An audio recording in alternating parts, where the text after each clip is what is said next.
Hello friends, मैं Study41 से मैं गोपाल यादव आप सबका बहुत बहुत स्वागत करता हूं। दोस्तों, आज से हम लोग SPD GK GS question answer का श्रृंखला स्टार्ट कर रहे हैं। तो दोस्तों, आप लोग वीडियो को अंत तक जरूर देखें। चलिए फर्स्ट क्वेश्चन की ओर चलते हैं।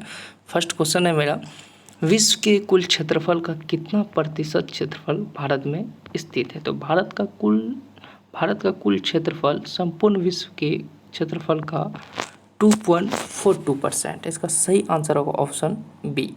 ठीक है, तो चलिए यहाँ एक क्वेश्चन बन रहा है कि क्षेत्रफल की दृष्टि से भारत कौन सा स्थान पर आता है?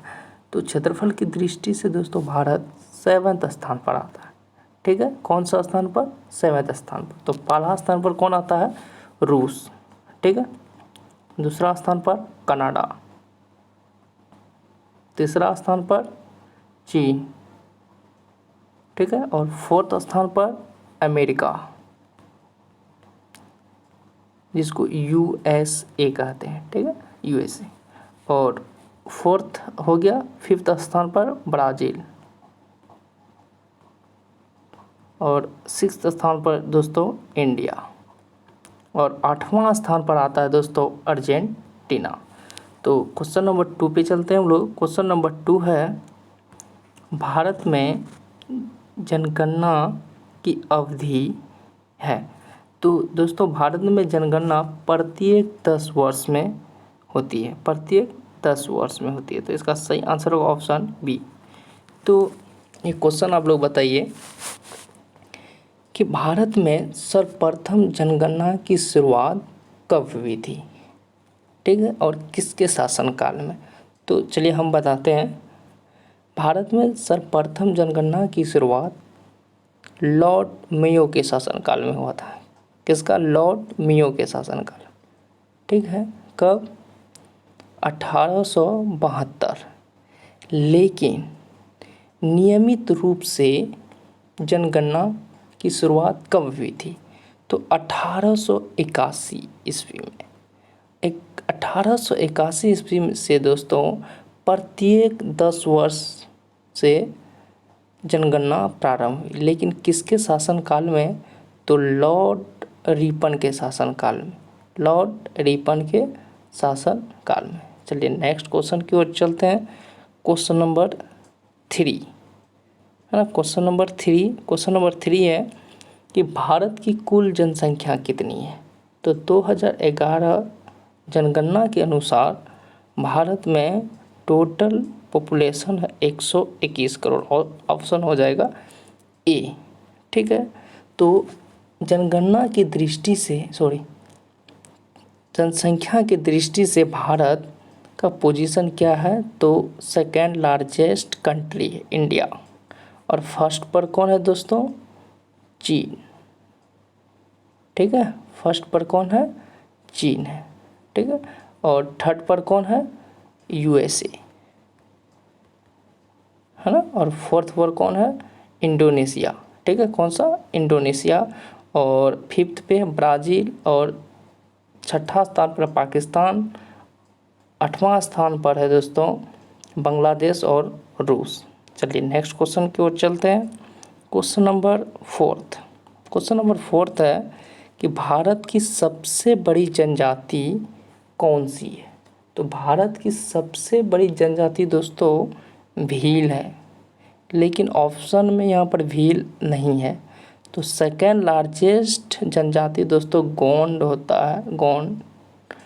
तो यहाँ ऑप्शन में भील नहीं है, तो यहाँ ऑप्शन नंबर सी इसका करेक्ट आंसर होगा। ठीक है, और थर्ड लार्जेस्ट पूछा जाएगा तो संथाल। तो दोस्तों, ये गोंड जनजाति जो है किस राज्य में पाया जाता है? तो याद रखिएगा MP, मतलब मध्य प्रदेश में।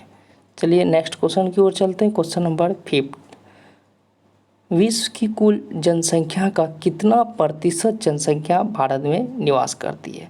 पूरे विश्व की जनसंख्या का भारत में दोस्तों 17.5% जनसंख्या निवास करती है। कहाँ पर? भारत में। तो इसका सही आंसर, करेक्ट आंसर हो जाएगा ऑप्शन ए।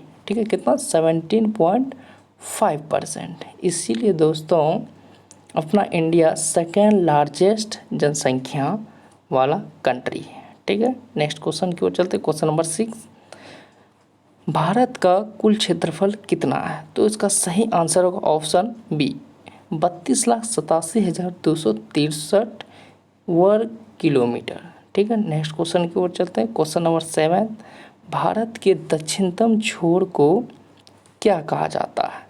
तो भारत के दक्षिणतम छोर को इंदिरा पॉइंट कहा जाता है। क्या? इंदिरा पॉइंट, है ना। तो दोस्तों क्वेश्चन पूछा जाएगा कि कर्क रेखा से, ठीक है, कर्क रेखा से, या ऐसा पूछा जाएगा कि भूमध्य रेखा से, भूमध्य रेखा से दक्षिणतम छोर जो है ये कितना किलोमीटर पे है भारत का? ठीक है, भूमध्य रेखा से कितना? तो 876 किलोमीटर। कितना? 876 किलोमीटर। इसको आप लोग याद रखिएगा, भारत का दक्षिणतम छोर। ठीक है, चलिए एक क्वेश्चन पूछते हैं कि इंदिरा पॉइंट को पहले किस नाम से जाना जाता है? तो पिगमिलियन पॉइंट के नाम से जाना जाता है, पिगमिलियन। ठीक, मिलियन पॉइंट के नाम से जाना जाता है। ठीक है, चलिए एक क्वेश्चन का आंसर बताइए। भारत के दक्षिणतम छोर को इंदिरा पॉइंट कहते हैं। इसका सही आंसर हो जाएगा ऑप्शन डी। लेकिन इसका उत्तरी छोर को क्या कहा जाता है? तो इंदिरा कॉल कहा जाता है। इंदिरा कॉल कहा जाता है। ठीक है, इंदिरा कॉल। और पश्चिमी बिंदु को क्या कहा जाता है दोस्तों? सर क्रीक कहा जाता है। ठीक है, और पूर्वी बिंदु को क्या कहा जाता है? वलांगू। ठीक है, तो एक बात बताइए, इंदिरा कॉल जो है कहाँ, किस राज्य में है? तो जम्मू कश्मीर में है। ठीक है, और पश्चिमी बिंदु का नाम था सर क्रीक, ये कहाँ पर है? गुजरात में है।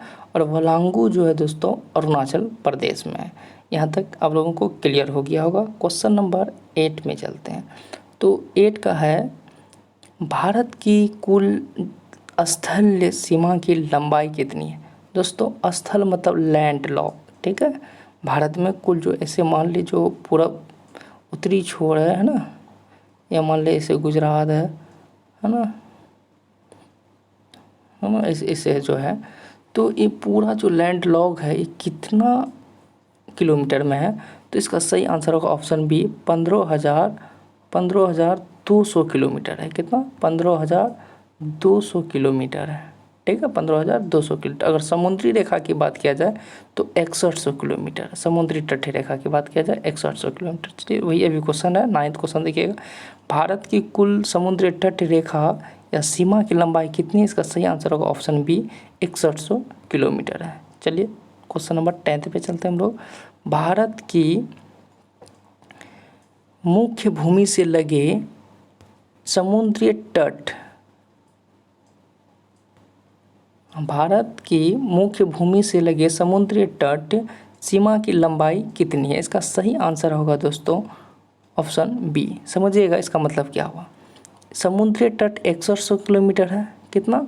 6100 किलोमीटर है। ठीक है, और यहाँ पर पूछा जा रहा है जैसे अंडमान निकोबार हो गया, लक्षद्वीप समूह हो गया, उस सब में जो भी द्वीप है ना, सारा टोटल की बात किया जाए समुद्री तट का, तो टोटल मिलाकर जो है दोस्तों 7516.5 किलोमीटर होता है। 7516.5 किलोमीटर होता है। इसका सही आंसर हो गया ऑप्शन बी। आप लोगों को समझ में आ गया होगा। नेक्स्ट क्वेश्चन पे चलते हैं। क्वेश्चन नंबर 11, भारत का मानक समय से 82.5 डिग्री पूर्वी देशांतर रेखा किसके मध्य से होकर गुजरती है?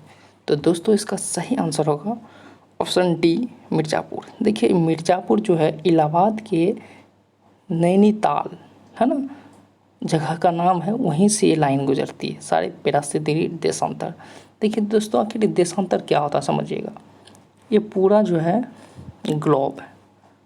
ठीक है, ये पूरा क्या है? ग्लोब है।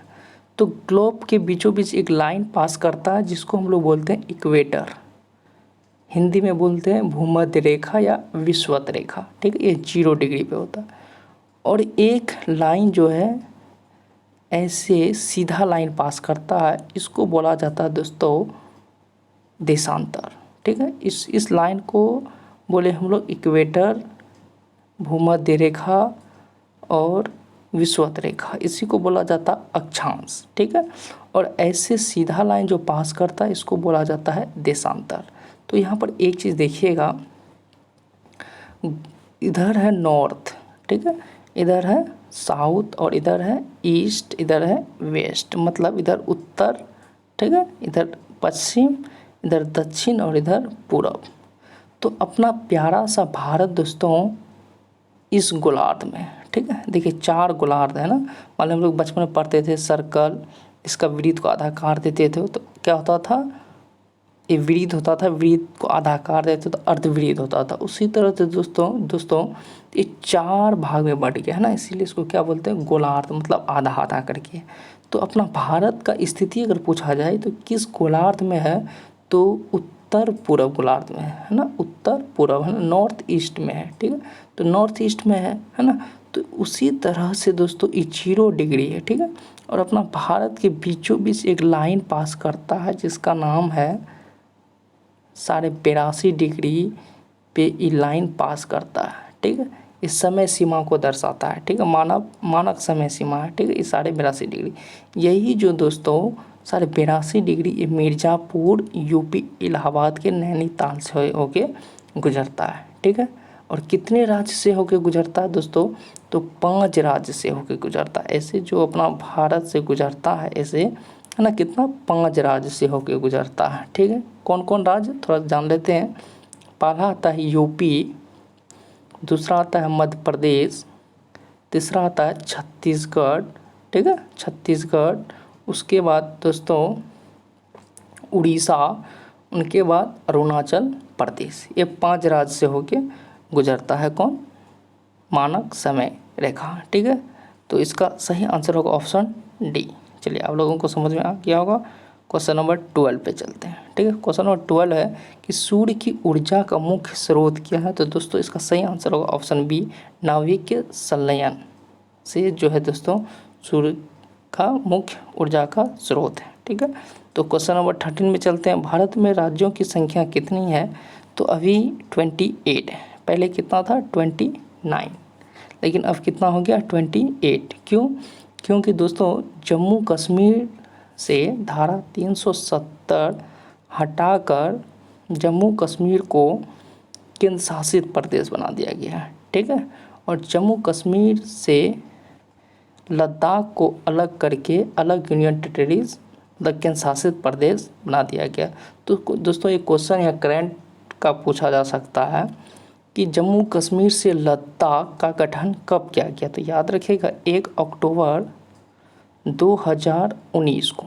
कब इसका कब आया ये अस्तित्व में, तो 1 अक्टूबर 2019 को, इसको याद रखिएगा, ठीक है। नेक्स्ट क्वेश्चन की ओर चलते हैं। क्वेश्चन नंबर 14 कहता है सूर्य का मुख्य संघटक क्या है, ठीक है। सूर्य का मुख्य संघटक क्या है, तो हाइड्रोजन और हीलियम होगा इसका सही आंसर, ठीक है। हाइड्रोजन और हीलियम, इसका आंसर हो जाएगा ए, ठीक है। इसका सही आंसर होगा दोस्तों ए, ठीक है, इसका सही आंसर हो जाएगा ए, ठीक है। नेक्स्ट क्वेश्चन की ओर चलते हैं। Question number 15। क्वेश्चन नंबर 15 है कि भारत की जल क्षेत्र सीमा कहाँ तक फैली हुई है, तो इसका सही आंसर होगा दोस्तों ऑप्शन बी। इसका सही आंसर होगा ऑप्शन बी, कितना 12 मील, 12 समुद्री मील। तो दोस्तों होता क्या है कि जैसे मान ली इंडिया है, ठीक है, नीचे जो है बे ऑफ बंगाल मतलब बंगाल की खाड़ी है, ठीक है। ये जो समुद्र जो होता है ना, ये समुद्र जो होता है इसी की बात हो रही है। तो इसका क्षेत्र कहाँ तक, तो 1 मील बराबर दोस्तों होता है 1.8, लगभग 2 किलोमीटर के बराबर होता है। तो ठीक है, तो ये 12 समुद्री मील है, तो इसका मतलब 2 किलो को हम लोग 12 से गुना कर देंगे, लगभग 23-24 किलोमीटर दूर तक समुद्री सीमा तक भारत का वो सीमा फैली हुई है, ठीक है। इस समझ में आ गया होगा मोटा मोटी। चलिए नेक्स्ट क्वेश्चन की ओर चलते हैं। क्वेश्चन नंबर 16 क्वेश्चन नंबर 16 है दोस्तों कि कर्क रेखा भारत के कितने राज्य से होकर गुजरती है। तो इसका सही आंसर होगा ऑप्शन बी, 8 राज्य से होकर गुजरती है। देखिए कैसे समझिएगा। तो दोस्तों ये अपना प्यारा सा इंडिया है, ठीक है, ठीक है, प्यारा सा क्या है, इंडिया है।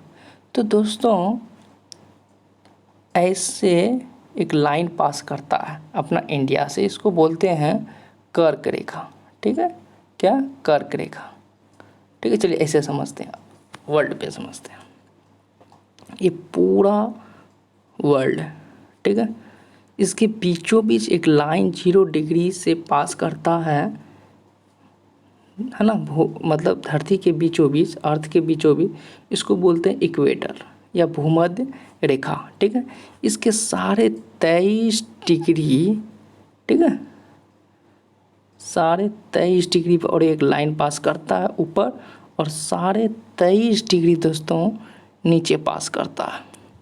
जब इस लाइन को ऐसे हम मिलाते हैं तो इसको हम लोग बोलते हैं कर्क रेखा, ठीक है। और इस लाइन को जब ऐसे मिलाते हैं इसको बोलते हैं दोस्तों मकर रेखा, ठीक है। समझ में आ गया होगा। इसका मतलब सिंपल में बात किया जाए तो ये पूरा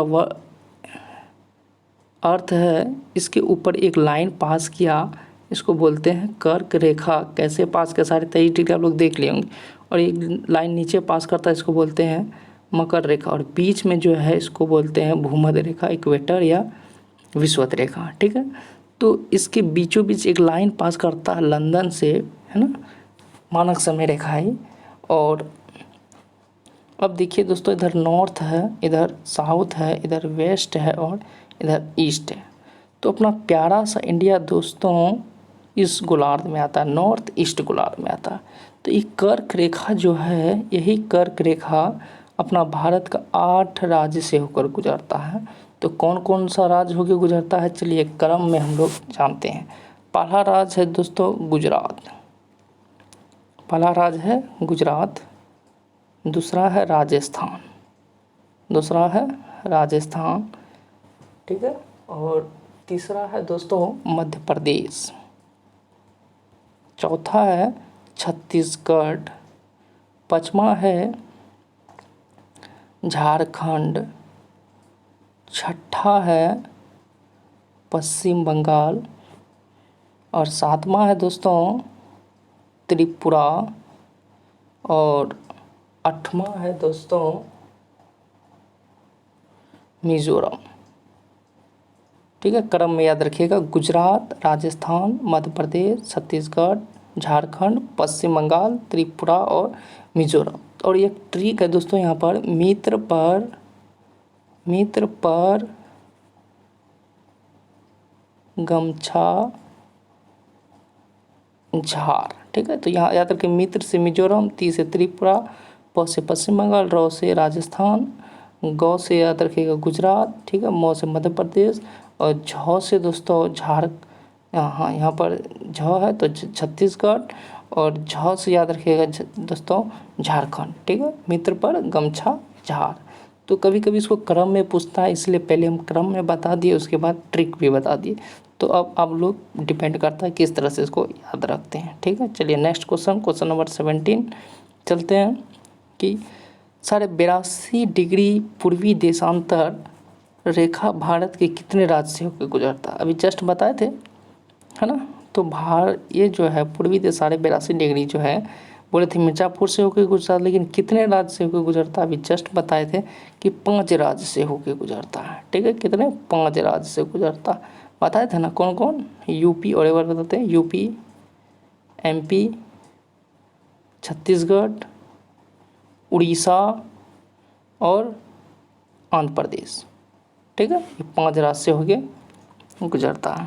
चलिए क्वेश्चन नंबर 18 पे चलते हैं। सूर्य का दीप्तमान सतह क्या है। इसका सही आंसर होगा ऑप्शन बी, इसका ऑप्शन बी हो जाएगा प्रकाश मंडल। क्या होगा, ऑप्शन बी प्रकाश मंडल। चलिए थोड़ा जानते हैं कि प्रकाश मंडल क्या होता है, ठीक है। प्रकाश मंडल देखिए क्या होता है, प्रकाश मंडल के बारे में दोस्तों जानते हैं। तो दिखाई पड़ने वाला, ठीक है, सूर्य का भाग को प्रकाश मंडल कहा जाता है। ठीक है, प्रकाश मंडल किसको कहा जाता है? सूर्य ग्रह मतलब दिखाई पड़ने वाला सूर्य का भाग को क्या कहा जाता है? प्रकाश मंडल कहा जाता है। चलिए क्वेश्चन नंबर चलते हैं 19 में। तो 19 क्वेश्चन देखिएगा, कहता है पृथ्वी के सबसे निकट स्थित ग्रह कौन सा है? ठीक है, पृथ्वी का। तो इसका सही आंसर होगा दोस्तों ऑप्शन बी, शुक्र। ठीक है, चलिए क्वेश्चन नंबर 20 पे चलते हैं। सबसे प्राचीन पर्वत किसे माना जाता है? इसका सही आंसर होगा ऑप्शन बी, ऑप्शन बी हो जाएगा दोस्तों, अरावली पर्वत। दोस्तों आज यहीं तक रहने देते हैं, 20 क्वेश्चन किए। ठीक है, आगे नेक्स्ट वीडियो में करेंगे। दोस्तों अगर आप लोग को वीडियो अच्छा लगे तो लाइक कीजिएगा और चैनल को सब्सक्राइब कीजिएगा, दोस्तों के भी शेयर कीजिएगा दोस्तों, और कमेंट ज़रूर करें ताकि उससे हमको भी पता चले कि आप लोगों को कैसा लग रहा है। चलिए बहुत बहुत धन्यवाद वीडियो देखने के लिए।